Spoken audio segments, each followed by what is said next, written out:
بسم اللہ الرحمن الرحیم۔ السلام علیکم ورحمۃ اللہ وبرکاتہ۔ پیارے دوستو، میں ہوں یوسف ملک اور آپ دیکھ رہے ہیں دعوت جنت کا راستہ۔ پیارے دوستو، اللہ رب العالمین نے دنیا میں جتنی بھی نعمتیں بنائی ہیں ان میں سب سے افضل اگر کوئی نعمت ہے تو وہ نعمت ہے ایمان کی، جو اللہ رب العالمین نے ہم سب کو عطا فرمائی ہے۔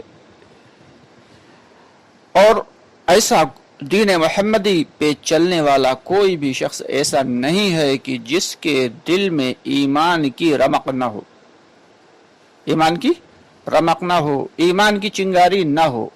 ہر دین محمدی صلی اللہ علیہ وسلم پر چلنے والے کے دل کے اندر ایمان کی چنگاری تو ضرور ہے دوستو۔ ہاں یہ ہے کہ اب اس کو اگر تھوڑی سی بھی ہوا دے دی جائے تو وہ یقیناً بڑھ جائے گی، اور اسی ہوا دینے کی ضرورت ہے کہ ہمارا ایمان اللہ کی ذات کے اوپر، اللہ کی صفات کے اوپر کامل طریقے سے کیسے ہو جائے، کیسے آ جائے۔ یہ اسی بات کی محنت چل رہی ہے صبح سے شام تک، جو دین کی باتیں سننا اور دین کی باتیں کرنا اور دعوت دینا، اس کا مقصد یہی ہے کہ ہم سارے کے سارے لوگ اپنے ایمان کی بڑائی کو اتنا بولیں کہ ایمان کی بڑائی ہمارے دل کے اندر آ جائے اور ہمارا دل ایمان کے نور سے منور ہو جائے۔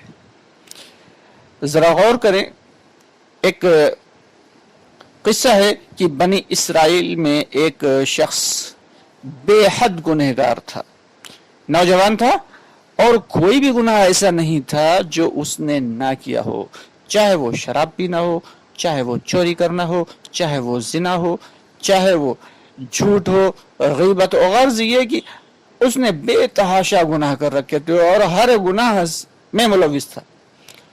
گاؤں کے بستی کے لوگ اتنا زیادہ پریشان ہوئے اسے سمجھاتے بجھاتے، لیکن اس پر کوئی فرق نہیں پڑتا۔ اگلے دن سے پھر وہ برائیوں میں پڑ جاتا۔ آخرکار تنگ آ کر بستی والوں نے باہم فیصلہ کیا اور اس کو لے جا کے بستی کے باہر ایک دور گھنے جنگل میں لے جا کے پھینک دیا۔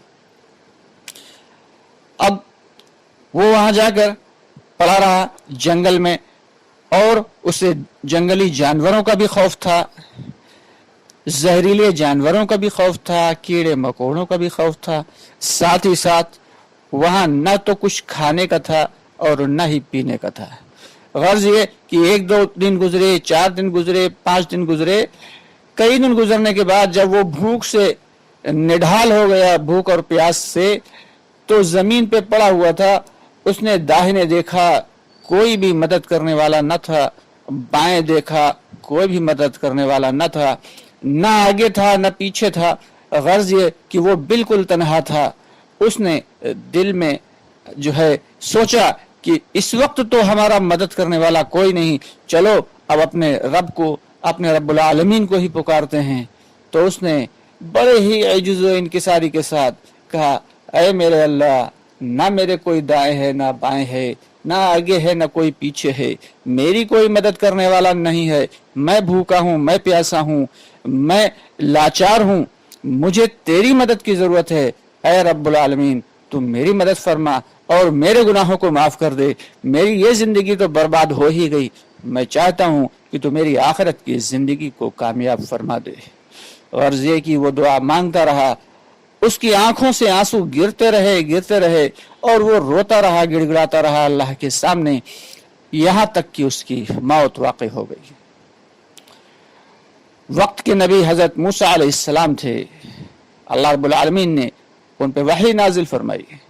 موسیٰ علیہ السلام نے کہا بستی والوں سے کہ اللہ رب العالمین کی جانب سے وحی آئی ہے کہ جنگل میں اللہ کا ایک ولی مر گیا ہے، اس کی نماز جنازہ پڑھانا ہے، اور ایک خوشخبری آئی ہے کہ جو شخص اس آدمی کی نماز جنازہ پڑھے گا، اس میں شامل ہوگا، اللہ تعالیٰ اس کی بھی مغفرت فرما دیں گے۔ اب یہ سوچنا تھا کہ موسیٰ علیہ السلام کے ساتھ پوری کی پوری بستیاں کی بستیاں پیچھے چل پڑی،